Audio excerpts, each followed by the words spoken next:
All right, everyone. I hope you guys are having a wonderful day and that you're healthy and whole as well as your family. So, really, the purpose of this presentation is to kind of guide you through the next steps in terms of how you take your 3 to 4 schools that are on your college list and really narrow it down to that one that you're going to commit to by the end of the month, believe it or not. So, let's just go ahead and begin. All right. The first thing I want to do is just to kind of go over some important dates. Please do put these dates on your Google Calendar or your agendas or whatever it is that you use to kind of track important dates and deadlines and things coming up.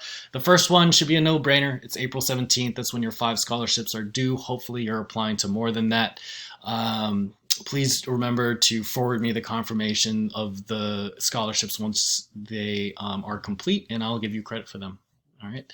The second thing is really looking at this May 1st official deadline for college decisions. I'm putting an asterisk next to it because a handful of CSUs have extended their deadlines, which I'll talk about in a second. But really, you don't want to be waiting till May 1st to do this. All right. So, what I'm strongly encouraging you guys to do is by April 27th, which is a Monday, that you have your college decision made. And the reason for that is when you commit to your college, you're going to need to pay them some money for a deposit. And you want to make sure that you have ample time to kind of weigh out and have those conversations and things like that. You definitely don't want to be waiting till the last minute, and I'll tell you why later on in this conversation. So by the 27th, three things. You should have completed your 4-year college budget with your mentor and the Avid Deposit Assistance Form if you do need financial help paying those deposits. And I'll, again, address that a little bit later on. The most important thing to have in your head is that on the 27th, you need to have decided which college you're going to end up committing to or what your pathway is going to look like for next year. Okay. This is just a general announcement. If you are planning to attend San Jose State, or if San Jose State's very high on your list, I would definitely take the time, especially now that we're in quarantine and we have maybe a little bit of extra time, hopefully, to visit the document that was sent out. This was sent by the Office of Outreach at San Jose. And it goes over some very important information regarding pre-enrollment items, most importantly as it pertains to the steps that are going to be required for you to get placed in your appropriate math and English classes your freshman year at San Jose. You definitely want to do your due diligence by going over this document, and on that document are kind of like there's Zoom meetings and things like that where you can get more information about first year at San Jose. But you definitely, as I said before, you don't want to be in a position where you are wrongly placed in a math or English class, and then you have to retake those classes again, which costs you a lot of money. So definitely check out that document and let me know if you have questions. Okay. As I said earlier, most schools, including UCs and private schools and most CSUs, still have their May 1st decision deadlines, which means you have to put a deposit down by May 1st at 5 p.m., but we're not going to wait till then because we're better than that. But these 8 campuses, CSU campuses, have extended their decision deadlines to June 1st. So that does give you some flexibility, however, I think just for the purposes of, just having clarity of mind that if you can in your mind target April 27th as the day that you're going to decide, that kind of just gives you more room to deal with, nuances and little things that might kind of come up that might influence your decision. But just know in the back of your mind that, these 8 campuses are extending their deadlines until the 1st of June. Okay, so the next thing I want to go over is just a checklist of things that you want to consider before you commit to a college. The first thing is something that hopefully you're already working on with your mentor, is the 4-year college budget for your top 3 schools. Remember, one of those schools should be a local school that you can potentially see yourself living at home at and doing a short commute. I would highly advise against the Silicon Valley to SF State commute, it's just brutal for a lot of folks. I know there's not a lot of traffic right now, but when the shelter in place lifts, you'll see it can just be a nightmare to get up there for like a 1 hour class. You're not going to have these big blocks of time where you're taking 5 or 6 classes all at once. And so a realistic option, East Bay is feasible, San Jose is feasible, things that are drivable if you live in kind of the South Bay area. The second thing is to have, this may seem a little bit obvious, but definitely do have an informed discussion with your parents regarding your college choices. Remember, at the end of all of this, right, and something that I emphasized since freshman year is that these are important decisions. And I know that there have been a lot of, adult voices in your head that have kind of helped advise you to this point, myself included. But I just really do want to emphasize that this is a decision that is yours and your family's primarily. And our roles as, advisors are just to do that, is to kind of give you some guidance and give you some things to think about. But really, you should be confident that whatever school you pull the trigger on at the end of this month is something that you know in your heart that you're doing the right thing. Okay, so definitely do have that conversation, as many of you guys have already had. I very much recommend taking virtual tours. As I said earlier, likely there are no colleges that are doing in-person tours right now.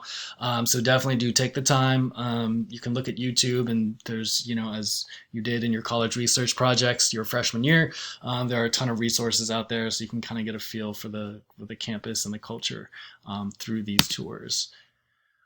One thing you might want to do is to do some research on your major at that particular campus, and specifically looking at what types of classes you're going to need to take in order to fulfill that major.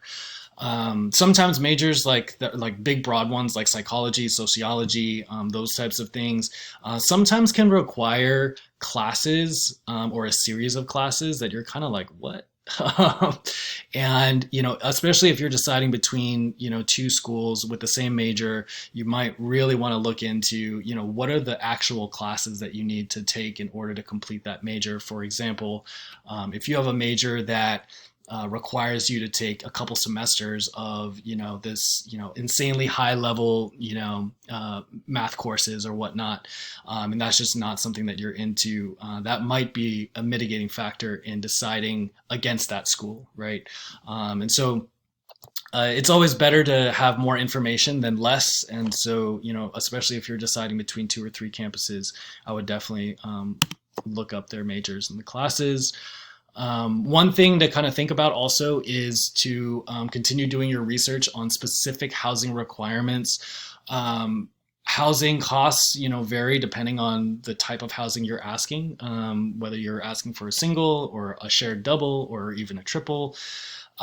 Meal plans can vary. The meals can be 3 meals a day. They can be 2 meals a day. For some of you guys, it could be you just want to pay for 1 meal a day and, just do your best to do the top ramen thing, and have that more flexibility to kind of plan out your meals in according to your own budget. So it's always good to kind of get a sense of like real dollars and cents. Okay. So this next step is regarding the deposits that you're going to need to put down in order for the school to admit you, or no, they already admitted you, but for them to reserve a space for you, right? So the first deposit is called a Statement of Intent to Register, or the acronym is SIR deposit. So you might see that term floating around. Essentially what this deposit is, it's an enrollment deposit that secures your spot on campus.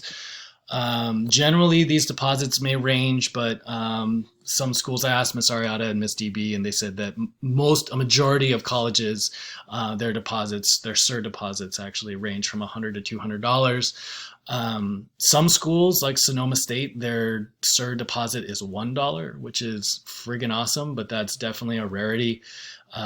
So as I said before, the deadline is May 1st at 5 p.m., but we're not going to wait till that deadline because we're smarter than that. Okay.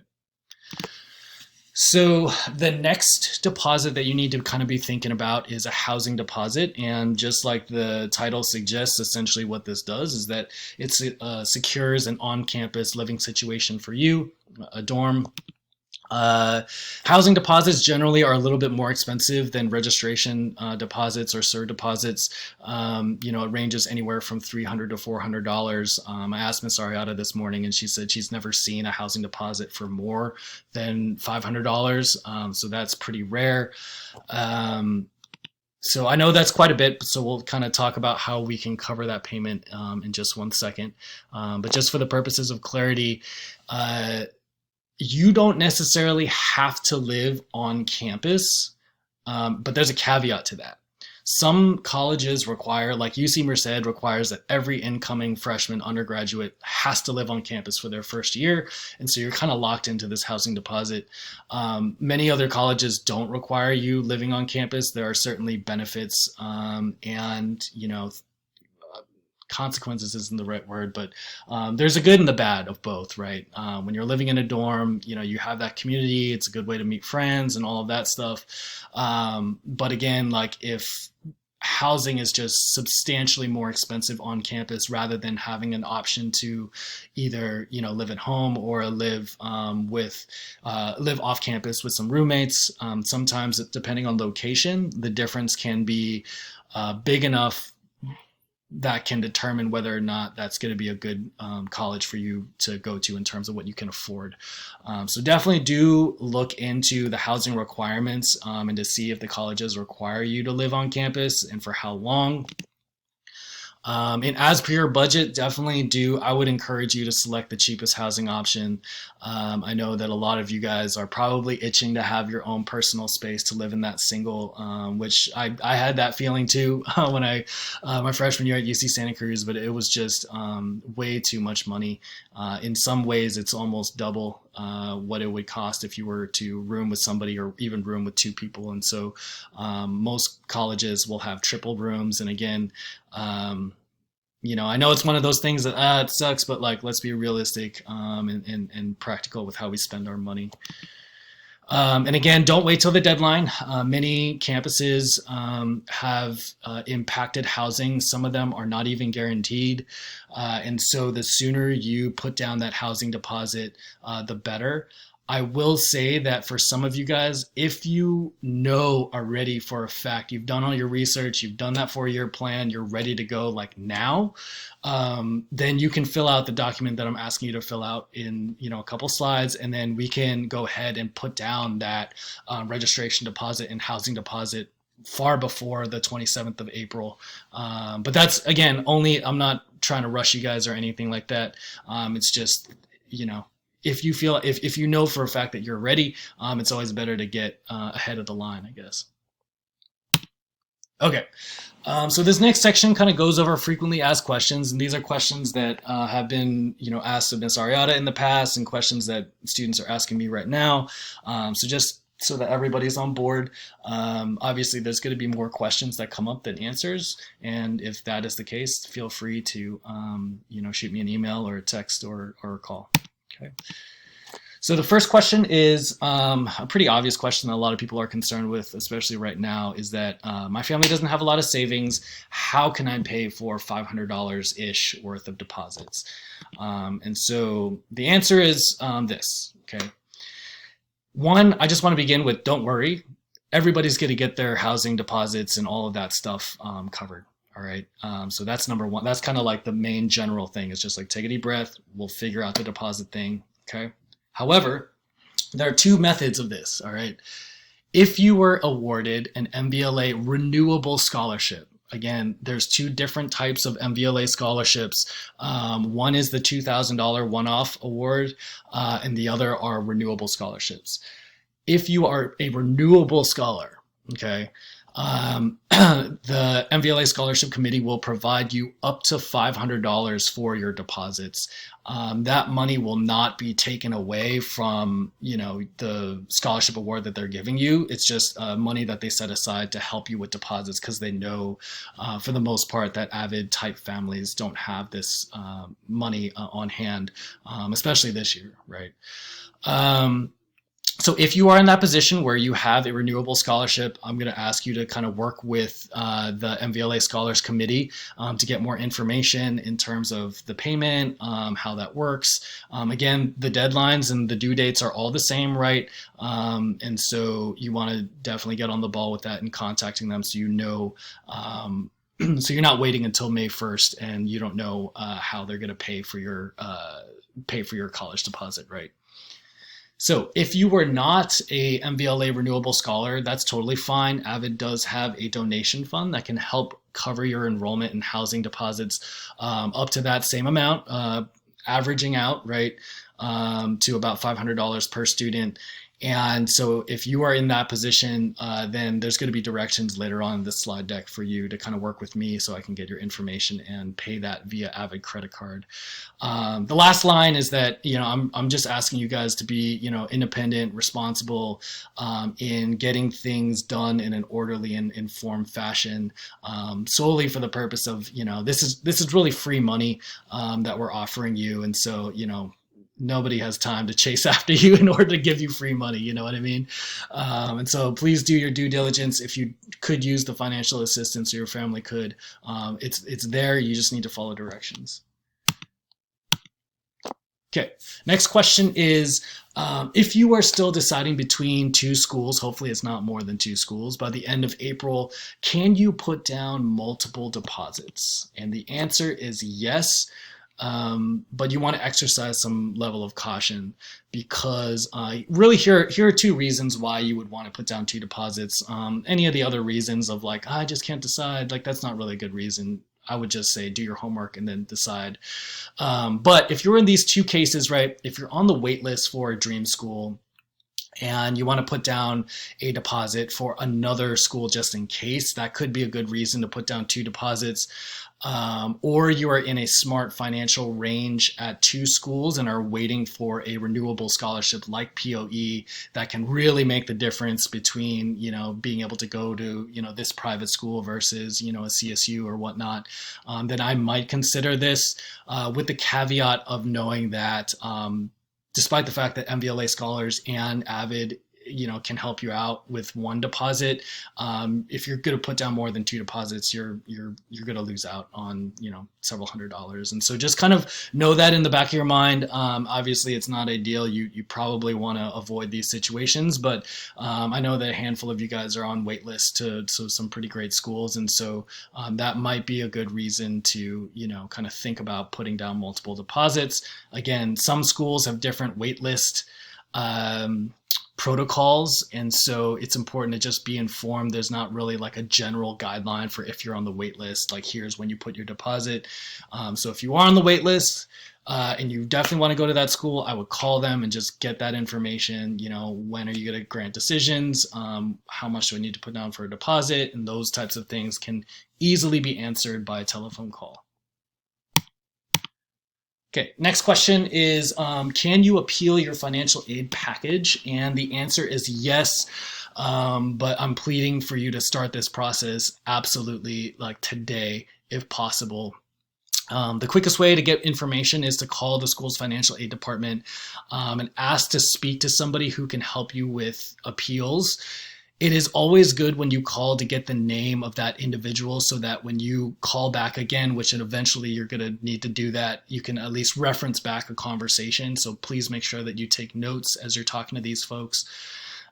Explain your situation. Sometimes financial situations change from 2018 to today.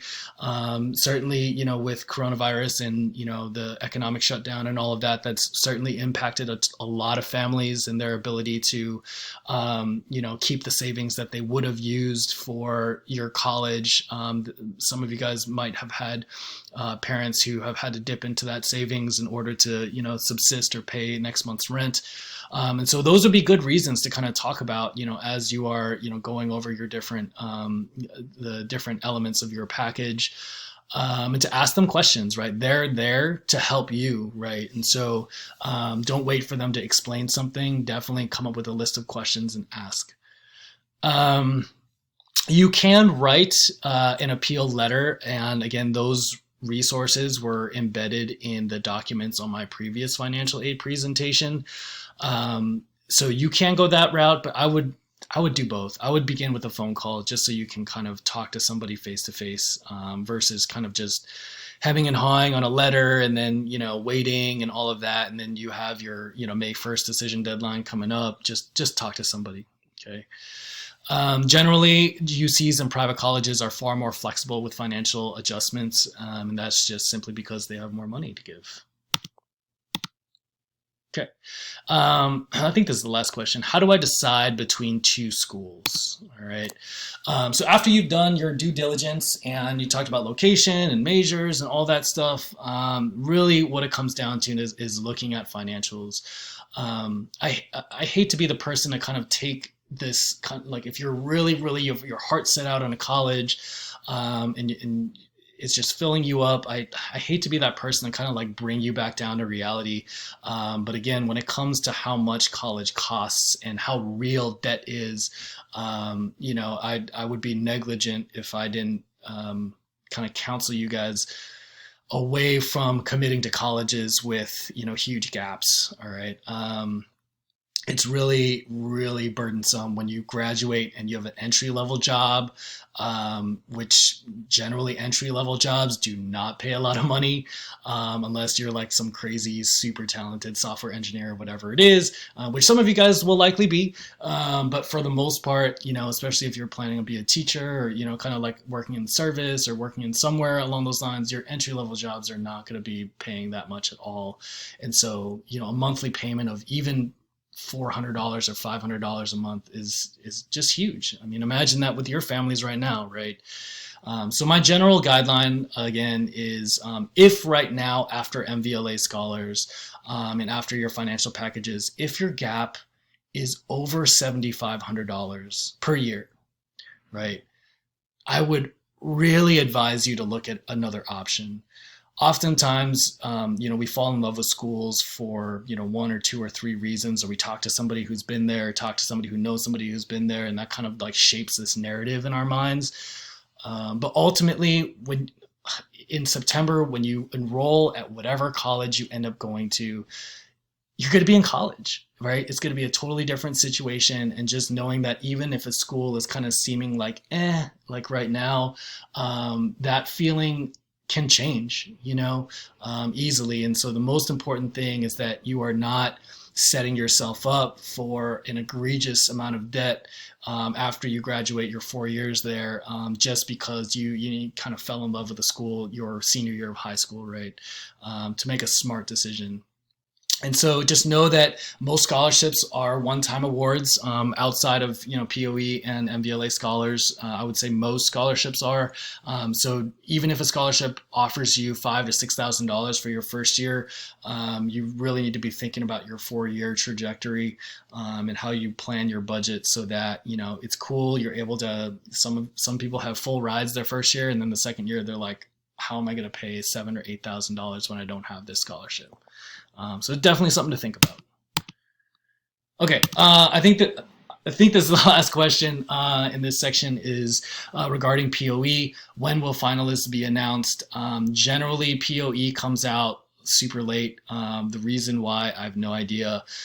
But if we're using the information from previous years, finalists for POE will be contacted for interviews in late April-ish. Right. Your interviews are sometime in May. This may change based on, the shutdown and all of that. So again, kind of take this with a grain of salt in terms of, specific deadlines and dates, but just know that POE generally comes out later.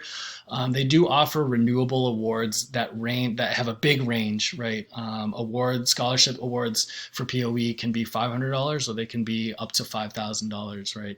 And this is all based on need, how big your gap is, all those types of things that they kind of weigh. So just kind of have that in the back of your mind that I would not necessarily bank on, getting the highest amount for pursuit of excellence, even if you are contacted for an interview. Okay. Oh, sorry. One more question. If you have information or if you have questions about stuff on your portals, again, the easiest thing is to call. Every school is different. Every CSU has a different system. Every UC kind of has a different structure and protocol. And so the best way to get the most direct answer is to call the school themselves. Okay. Last but certainly not least, this is probably the most important thing. If you are going to be leaning on Avid to help you with deposits, that is totally fine. Okay. What I'm going to ask you to do is to do your due diligence and to please follow instructions carefully. Okay. I posted a link to this document that I will just go ahead and show you if my cursor decides to appear, which there it is. And so this document sends you to a document that looks like this. And so really what I'm asking you to do is to fill out this section right here, these 5 columns. It's your first and last name, the university that you're attending, the amount of your SIR deposit or your intent to register deposit, the specific amount of your housing deposit that's required, and then 3 specific things. Okay, I need these to be accurate. I simply don't have a lot of time to kind of chase after folks last minute with the deadline creeping down. Like if your password doesn't work or your username doesn't work because you forgot to capitalize something, like that's something that I really just don't have time for because most of my day is watching my son, unfortunately. Well, fortunately and unfortunately, in terms of juggling work and whatnot.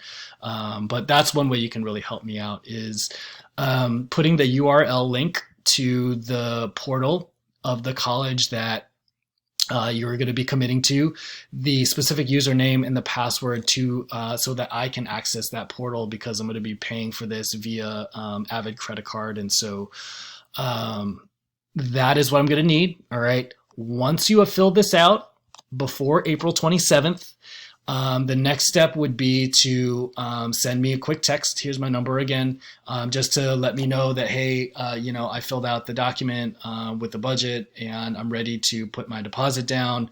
And then that way I can go into this document and, look up your portal information and kind of go ahead and complete that payment. Certainly I will send you a text to make sure that everything has gone through. All right. So that is what that document is. Again, we're aiming for the 27th because I just need 72 hours in case things come up. You never really know, right? May 1st when there's a lot of people getting on something. As we've said before on the November 31st when the UC applications deadlines, there have been years where the website shut down and all that, and we would hate to be stuck in that predicament. And so the sooner you can get this done, the quicker we're able to kind of process this. Okay. So that kind of concludes my presentation. I know that was quite a bit. I'm hoping that I was talking at a pace that at least you can digest some of this important information, but I do want to close on the just reminding you guys how really proud I am of all the work that you put into persevering and going through just the the hardships that come with high school academics and everything else that comes along with it. You guys are amazing. Hang in there. Definitely, I know this is a super challenging time, but please remember to hold on to your dreams that you've been working so hard to manifest. You are so close and you're almost there. And please know that no matter what, I'm here to help you out with any questions that you may have. Okay.